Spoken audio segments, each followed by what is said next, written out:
টি বাগেরা চ্যানেলে সকলকে স্বাগত জানিয়ে শুরু করছি আজকে আমাদের ভিডিও। আজ আমরা দেখব একাদশ শ্রেণীর সংস্কৃতের বর্ষা বর্ণনম থেকে অত্যন্ত গুরুত্বপূর্ণ এবং বাছাই করা কিছু এমসিকিউ টাইপ প্রশ্ন এবং কিছু শব্দার্থ, যেটা খুব গুরুত্বপূর্ণ ফাইনাল পরীক্ষার জন্য। তো চলো শুরু করা যাক আজকের প্রথম প্রশ্ন। দেখো, বর্ষা বর্ণনম কোন কাব্যাংশে কোন মহাকাব্যে রয়েছে? Option A Ramayana, option B Mahabharata, option C Abhijnana Shakuntalam, নাকি অপশন ডি মেঘদূত। উত্তরটি হবে অপশন এ রামায়ণ। দেখো নেক্সট প্রশ্ন, রামায়ণের কোন কাণ্ডে বর্ষাবর্ণম পাঠ্য অংশটি রয়েছে? আদিকাণ্ড, অযোধ্যাকাণ্ড, অরণ্যকাণ্ড, নাকি অপশন ডি কিষ্কিন্ধাকাণ্ড। দেখো উত্তরটি হবে অপশন ডি কিষ্কিন্ধাকাণ্ড। 3 দাগের প্রশ্ন দেখো, কিষ্কিন্ধাকাণ্ড কত নম্বর কাণ্ড? Option A 2, option B 3, option C 4, নাকি অপশন ডি 5। দেখো উত্তরটি হবে অপশন সি 4। কিষ্কিন্ধাকাণ্ডের কততম স্বর্গে বর্ষা বর্ণনম পাঠ্যাংশটি রয়েছে? Option A 25, option B 26, option C 27, নাকি অপশন ডি 28। দেখো উত্তরটি হবে অপশন ডি 28। দেখো 5 প্রশ্ন, বর্ষা বর্ণনম পাঠ্যাংশে বর্ষার বর্ণনা কে করেছেন এবং কার কাছে? অপশন এ লক্ষণ করেছেন শ্রীরামের কাছে, শ্রীরাম করেছেন লক্ষণের কাছে, শ্রীরাম করেছেন দেবী সীতার কাছে, নাকি অপশন ডি শ্রীরাম করেছেন সুগ্রীবের কাছে। দেখো উত্তরটি হবে অপশন বি শ্রীরাম করেছেন লক্ষণের কাছে। দেখো পরের প্রশ্ন নম্বর 6, বর্ষাকালের মেঘ কিসের মতো ঠান্ডা হয়? অপশন এ বরফ, অপশন বি প্রস্তর, অপশন সি কর্পূর, নাকি অপশন ডি বৃষ্টি। দেখো উত্তরটি হবে অপশন সি কর্পূর। নেক্সট দেখো প্রশ্ন 7 নম্বর, কোন ফুলের গন্ধে বাতাস ভরে থাকে? অপশন এ গোলাপ, অপশন বি কেতকী, অপশন সি চাপা, নাকি অপশন ডি রজনীগন্ধা।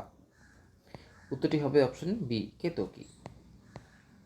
বর্ষাকালে মেঘ দেখতে কেমন হয়? অপশন এ গাড়ির মতো, অপশন বি পাহাড়ের মতো, অপশন সি গাছের মতো, নাকি অপশন ডি পেঁজা তুলোর মতো। দেখো উত্তরটি হবে অপশন বি পাহাড়ের মতো। দেখো 9 নম্বর প্রশ্ন, বর্ষাকালে মেঘের মালা কোনটি? অপশন এ কাক, অপশন বি শালিক, অপশন সি বক, নাকি অপশন ডি পায়রা। দেখো এটার উত্তর হবে অপশন সি বক। দেখো 10 নম্বর প্রশ্ন, কখন বনভূমি শোভা পায়? অপশন এ সকাল, অপশন বি বিকেল, অপশন সি দুপুর, নাকি অপশন ডি রাত্রি। এর উত্তর অপশন বি উত্তর হবে বিকেল। দেখো 11 নম্বর প্রশ্ন, জল ভরা মেঘরাশি কোথায় বিশ্রাম নেয়? অপশন এ পাহাড়ের নিচে, অপশন বি পাহাড়ের চূড়ায়, অপশন সি পাহাড়ের গায়ে, নাকি অপশন ডি নদীর ধারে। দেখো অপশন উত্তরটা হবে বি পাহাড়ের চূড়ায়। দেখো 12 নম্বর প্রশ্ন, কোন প্রাণীর কথা পাঠ্যাংশে নেই? অপশন এ ময়ূর, অপশন বি বক, অপশন সি ব্যাং, নাকি অপশন ডি সাপ। উত্তর সবাই জানা অপশন ডি হবে সাপ। দেখো নেক্সট প্রশ্ন, মেঘের ভিতর থেকে নির্গত যে বাতাস পানের যোগ্য তা কেমন? দেখো এখানে 4টি অপশন রয়েছে, তার মধ্যে কোনটা ঠিক এবং কোনটা ভুল বেছে নিতে হবে আমাদেরকে।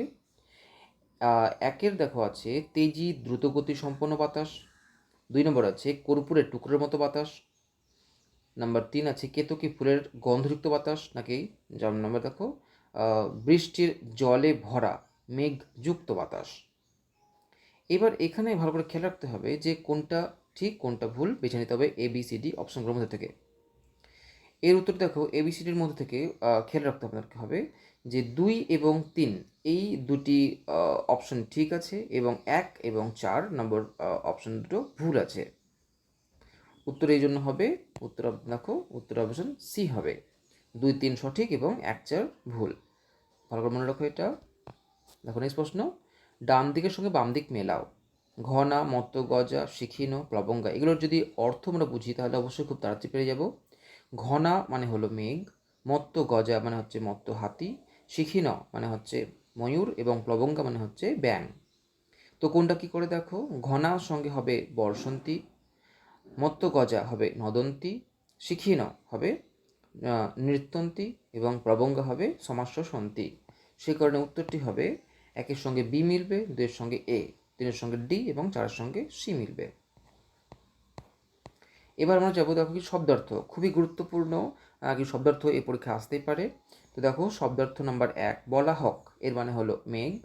সাতদল এর শব্দের অর্থ হলো সবুজ তৃণক্ষেত্র। নাম্বার 3, বলাকা হবে বক। শিখিন হবে ময়ূর। ষটপদ হবে ভ্রমর। লবঙ্গ হবে ব্যাং। বড়হি নানি হবে ময়ূর। ঘনা মানে হচ্ছে মেঘ। অম্বুধরম মানে হচ্ছে মেঘ। বারুনানম মানে হলো হাতি। এবং নীলকণ্ঠ মানে হলো ময়ূর। তাহলে এই করে শব্দার্থ খুব ভালো করে সবাই খাতা নোট নোট করে রাখবে, যাতে পরে কাজে লাগে। তাহলে আজকে ভিডিওটা এই পর্যন্তই। কাজে লেগে থাকলে অবশ্যই লাইক করে দেবে এবং নেক্সট এরকম ভিডিও পাওয়ার জন্য চ্যানেলটিকে অবশ্যই সাবস্ক্রাইব করে নেবে।